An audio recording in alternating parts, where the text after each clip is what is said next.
তো বন্ধুরা, তোমরা সবাই কেমন আছো? আশা করি সবাই ভালো আছো। তো বন্ধুরা, আজকে আমরা এই যে ইন্টারভিউ যে একটা টপিক রয়েছে, সেটা হচ্ছে পশ্চিমবঙ্গ প্রাথমিক শিক্ষক নিয়োগের যে ইন্টারভিউর একটা অভিজ্ঞতা, সেটা বাংলা বিষয়ের উপর। অর্থাৎ ইনি যে ইন্টারভিউটা দিয়েছিল তার কিন্তু গ্র্যাজুয়েশন বাংলা ছিল। তাকে কী কী প্রশ্ন জিজ্ঞাসা করা হয়েছিল এবং কেমন ধরনের প্রশ্ন জিজ্ঞাসা করেছিল, সমস্ত কিছু আমরা আলোচনা করব। এবং এই যে তার বাংলা বিষয়ে যে দিয়েছিল ইন্টারভিউ, তারই অভিজ্ঞতা আমরা এখানে তুলে ধরেছি। এরপরে আমরা বিভিন্ন বিষয়ের আছে সেগুলো তুলে ধরার চেষ্টা করব। এবং যারা উচ্চ মাধ্যমিক পাস করে ইন্টারভিউ দিতে গেছিলো তাদেরও কিন্তু আমরা অভিজ্ঞতা এখানে আমাদের চ্যানেলে তুলে ধরবো। তাই তোমরা অবশ্যই আমাদের চ্যানেলটির সঙ্গে থাকবে এবং দেখবে কেমন ধরনের প্রশ্ন জিজ্ঞাসা করা হচ্ছে, এবং সেইভাবে তোমাদেরকে কিন্তু প্রিপারেশন চালিয়ে যেতে হবে। এতে তোমাদেরই খুবই কাজে লাগবে। তো চলো, আর বেশি কিছু বলছি না, ভিডিওটা শুরু করছি। তো দেখো, প্রথমেই এনাকে জিজ্ঞাসা করেছিল আপনার নাম কি। এটা একবার সিম্পল ব্যাপার, সেরকম আপনাকেও জিজ্ঞাসা করতে পারে আপনার নাম কি। তারপরে বলেছিল এনাকে দুজন স্বাধীনতা সংগ্রামীর নাম বলুন। তা এটা আপনাকেও জিজ্ঞাসা করতে পারে, তাহলে অবশ্যই সেই উত্তরটা আপনিও কিন্তু মানে প্রিপারেশন করে রাখবে এবং তাদের ডিটেলসও জেনে রাখবে। যাকেই বলবে, অনেকজনই তো স্বাধীনতা সংগ্রামী ছিল, তার মধ্যে যদি দুজনকে বলে, সেই দুজনের অবশ্যই ডিটেলস জেনে রাখাটা ভালো। হুম। তারপরে দেখো, কোথা থেকে এসেছিলেন। অর্থাৎ ইনাকে জিজ্ঞাসা করছে আপনার বাড়ি কোথায়, সেটা বুঝি কোথা থেকে এসেছেন। তো এটা আমি তোমাদেরকে বলে দিয়েছি। প্রথম কি বলতে হবে, প্রথমে বলতে হবে আমার থানাটা। অর্থাৎ যদি আপনি যে থানায় থেকে আসছেন সেই থানাটা, তার আগে আপনাকে বলতে হবে কিন্তু জেলা। বুঝতে পারছো? অর্থাৎ জেলা দিয়ে শুরু করে থানা, জেলা, তারপরে থানা, তারপরে নিজের গ্রামটা বলবে। এরকমভাবে কিন্তু প্রসেস করা আছে। আমাদের অলরেডি কিন্তু ভিডিও বানানো আছে কেমনভাবে আপনার বলবে সেই উত্তরটা, তোমরা দেখে নিতে পারো, আমাদের এই প্লেলিস্টে কিন্তু দেওয়া আছে। তারপর দেখো, ওখানে একটা কলেজ আছে, তার নাম কি। অর্থাৎ আপনার এলাকায় যদি কলেজ থাকে অবশ্যই সেই কলেজটার নাম জেনে যাবে। হুম। ফুল একদম মানে কবে স্থাপিত হয়েছিল সেগুলো কিন্তু জেনে যাবে, মানে একদম ডিটেলসে জেনে যাবে। এটা কিন্তু সুবিধা। তারপর তারপরে এনাকে জিজ্ঞাসা করা হয়েছিল কতদূর পড়াশোনা করেছেন। তো ইনি বলে দিয়েছে গ্র্যাজুয়েশন অনার্স কী ছিল, বাংলা বিষয় ছিল এনার।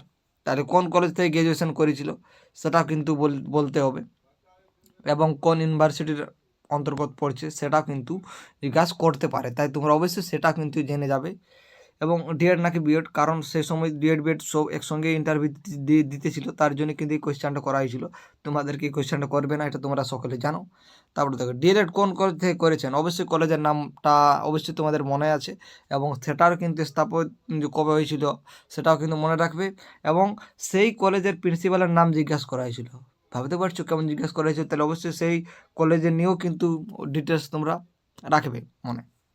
এবারে ডেমো দিন। গাছেরে যেভাবে খাদ্য বানায়, এটা নিজের থেকেই দিয়েছিল ইনি। হুম। বা ওনারা বলে দিতেও পারে যে এই টপিকের উপরে কিন্তু আপনাকে ডেমো দিতে হবে, তাহলে সেইভাবেও কিন্তু প্রিপারেশন থাকার চেষ্টা করবে। এনাকে কিন্তু বলে দিয়েছিল যে গাছেরা কীভাবে খাদ্য বানায় সেটা ডেমো দিন, তিনি দিয়ে দিয়েছিল। তারপরে দেখো, গাছের প্রাণ আছে কে বলেছিল। যেহেতু এবার দেখো এই যে টপিকটা এনার ছিল, এই টপিক রিলেটেড কোয়েশ্চেন করছে, তাহলে তোমাদেরকে আমি বলে দিয়েছি যে তোমাদের যে ডেমোর যে টিচিংটা এমনভাবে সিলেক্ট করবে সেই টপিকটা সম্বন্ধে যেমন তোমাদের একদম ডিটেলস আইডিয়া থাকে। আমি তোমাদেরকে আগেই বলে দিয়েছি, এখনও বলছি। হ্যাঁ। না, যদি তোমরা না করো তাহলে কিন্তু তোমরা ফেঁসে যাবে। তাই অবশ্যই ডিটেলসে জেনে যাবে। তারপরে দেখো, তিনি কি প্রতিষ্ঠা করেছিলেন। গাছের প্রাণ আছে এটাকে যে প্রতিষ্ঠা করেছিল সেটা জগদীশচন্দ্র বসু, তোমরা সকলে জানো। সেটা কোথায় অবস্থিত দেখতে পারছো, একদম ডিটেলসে কিন্তু কোশ্চেন করছে এই যে ডেমো টপিকটার থেকে। গাছেরা কীভাবে প্রাণ আছে সেইখান থেকে, বুঝতে পারছো। ওই গাছেরা কীভাবে খাদ্য বানায় সেইখান থেকে কিন্তু কত ধরনের প্রশ্ন করছে, দেখতে একদম ডিটেলসে যাচ্ছে। তাহলে তোমরা অবশ্যই সেরকম ডিটেলসেই যাওয়ার চেষ্টা করবে। তারপরে দেখো, ডিএলএডের যে মাইক্রো টিচিং স্কুলগুলো আছে, আমরা জানি 5টা স্কিল আছে, সমন্বয় সাধন, শিশুকেন্দ্রিক শিখন, ওইগুলো যে আছে সেগুলা তোমরা মনে রাখবে, এবং আমাদের চ্যানেলে তোমরা সেইগুলো পেয়ে যাবে। এবং সেই যে 5টা স্কিল আছে, সেই 5টা স্কুলের যে আরও 4টি করে করে আচরঙ্গ আছে, সেগুলো কিন্তু আমরা আমাদের চ্যানেলে দেওয়ার ব্যবস্থা করবো। অবশ্যই তোমরা আমাদের চ্যানেলের সঙ্গে থাকবে। তারপরে দেখো, কলেজের প্রার্থনাটা কী হতো। প্রত্যেকটি ডিএলএড কলেজে প্রার্থনা হয়, তুমি মঙ্গল করে নির্মল করে, ওটা হয়ে থাকে, বা বিভিন্ন ধরনের হয়ে থাকে। হ্যাঁ। তো সেটা 2 লাইন অবশ্যই আপনাকে মনে রাখতে হবে। তারপরে দেখো প্রার্থনাটি কোন উপনিষদ থেকে নেওয়া হয়েছে, দেখতে পাচ্ছো কেমন ডিটেলস যাচ্ছে। তাহলে অবশ্যই ডিটেলসটার উপরে বেশি ফোকাস করার চেষ্টা করবে। আপনার এলাকায় দুজন সাহিত্যিকের নাম বলুন। ইনি বলে দিয়েছিলেন বিভূতিভূষণ এবং বঙ্কিমচন্দ্র চট্টোপাধ্যায়। এবার বন্ধুরা দেখো এইগুলোর থেকেও কিন্তু কোশ্চেন করেছিল, অর্থাৎ আপনি যেটা বলবেন সেটার উপরেই কিন্তু সে ডিটেলসে কোশ্চেন করছে, ভাবতে পারছো? আপনি যে একটা যদি শব্দ বলো সেই শব্দটা থেকেও কিন্তু ডিটেলসে কোশ্চেন করছে, বুঝতে পারছি। দেখো এখানে বিভূতিভূষণ অর্থাৎ ভূতি কথা আছে, তার এবার বলছে বলো এই ভূতি কথার অর্থ কী।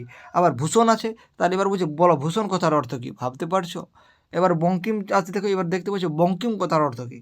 দেখতে পারছো বন্ধুরা কেমন কোশ্চেন করছে। তো অবশ্যই তোমরা সেইভাবেই প্রিপারেশন নেওয়ার চেষ্টা করবে। এবং যদি কোনো অসুবিধা হয়ে থাকে কমেন্ট করতে পারো, আমরা তোমাদের জন্যই আছি। তো বন্ধুরা আজকে এখানে ভিডিওটা শেষ করছি। তোমাদের কেমন লাগলো অবশ্যই কমেন্ট করে জানাতে পারো। ভিডিওটা শেষ পর্যন্ত দেখার জন্য অসংখ্য ধন্যবাদ।